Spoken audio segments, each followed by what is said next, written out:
mengenai Sofia binti Qadir dan Nurdini binti Muhammad Musi. Tajuk yang kami pilih ialah letusan gunung berapi. Seperti yang kita tahu, aktiviti gunung berapi merupakan fenomena alam semula jadi yang banyak memberi kesan kepada alam sekitar manusia dan juga fizikal, sama ada positif atau negatif. Gunung berapi juga merupakan lubang atau renggahan yang terdapat pada permukaan bumi atau pada kerak bumi. Letusan gunung berapi ini juga boleh berlaku di mana-mana sahaja apabila ia meluahkan isi perut bumi keluar permukaan bumi. Hal ini terjadi kerana batuan-batuan dan mineral yang terdapat dalam kerak bumi tersebut akan mencair disebabkan oleh suhu yang tinggi di dalam kerak bumi tersebut, di mana batuan-batuan yang mencair itu akan keluar ke permukaan bumi dan dikenali sebagai magma.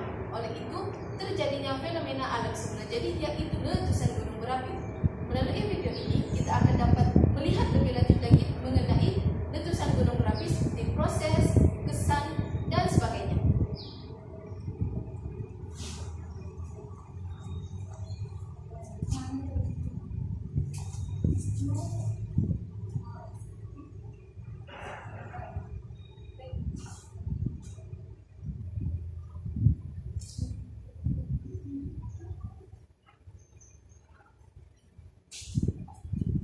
Proses terjadinya gunung berapi.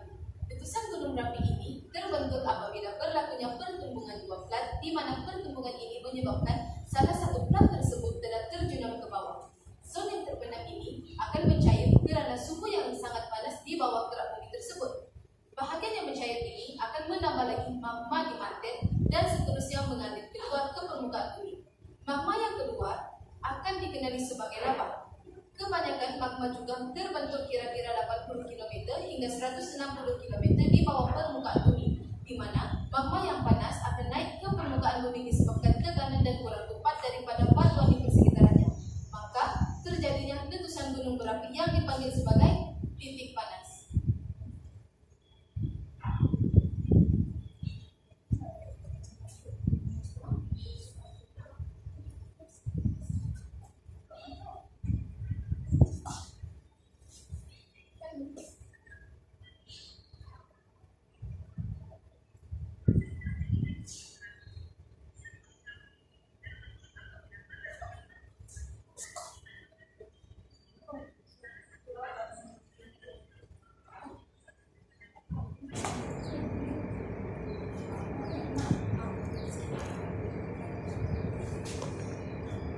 Seterusnya adalah faktor yang menyebabkan letusan gunung berapi. Faktor yang pertama adalah keadaan di bawah ruang magma.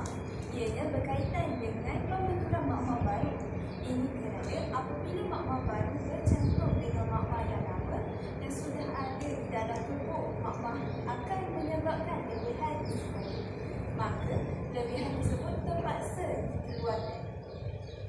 Faktor yang kedua pula adalah keadaan di dalam ruang magma. Ini berlaku apabila magma terhambur akibat suhu menurun dan tenggelam ke dasar ruang magma. Maka ianya akan menolak magma yang tinggal di atas dan meningkatkan tekanan pada ruang permukaan. Dalam hal ini, letusan akan berlaku jika bentuk ruangan tidak dapat menahan tekanan tersebut. Faktor yang terakhir pula berkaitan dengan keadaan di luar ruang magma atau permukaan gunung. Salah satunya adalah perubahan pasang surut air apabila berlakunya fenomena gerhana bulan dan gerhana matahari. Kejadian gerhana ini akan menggalakkan gunung berapi terus kerana ia akan meningkatkan tekanan kepada gunung berapi tersebut.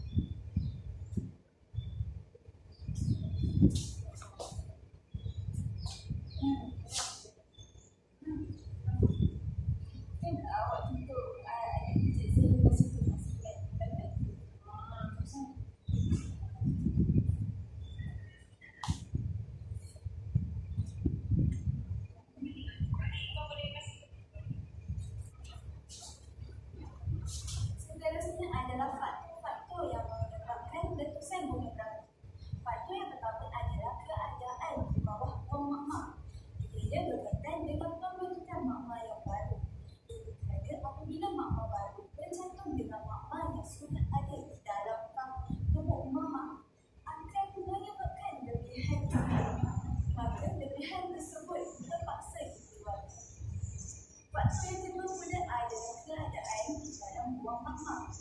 Ini berlaku apabila magma terhembus akibat suhu menurun dan tenggelam di dasar ruang magma.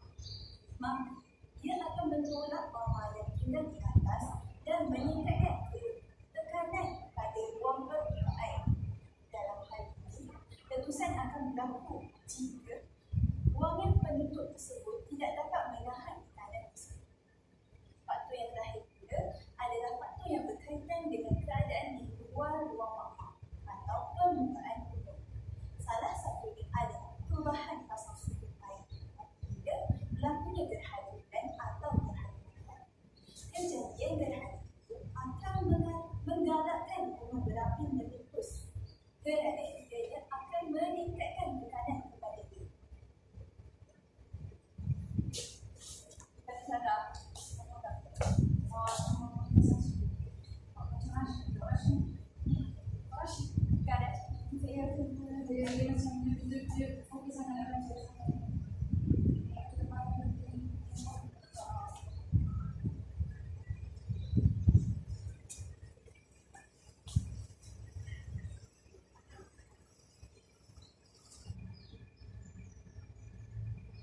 Seterusnya ialah kesan berlakunya letusan gunung berapi.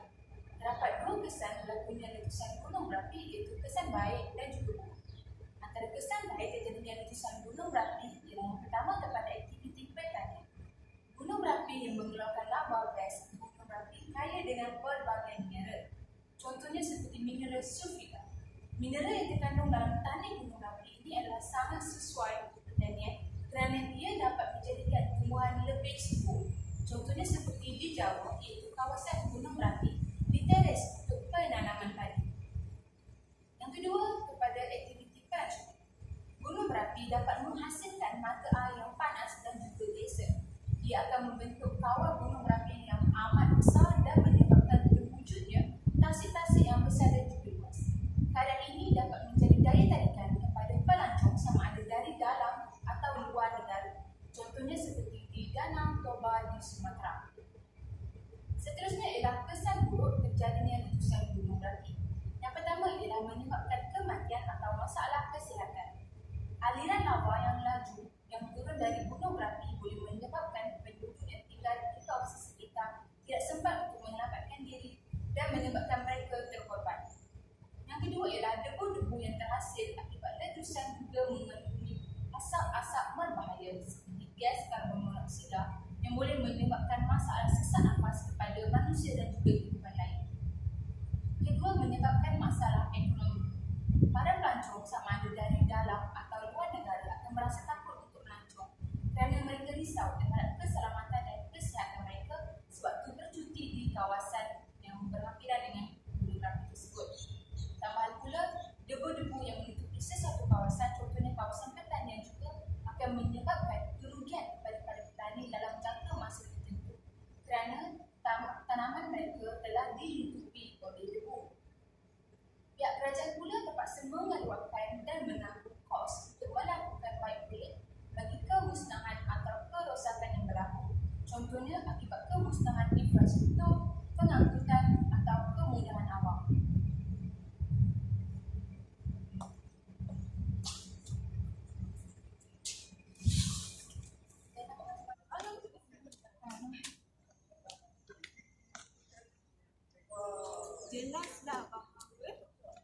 Jelaslah bahawa letusan gunung berapi dapat memberi manfaat baik kepada kita walaupun ianya menyebabkan kemusnahan yang besar kepada kita dan hidup lain.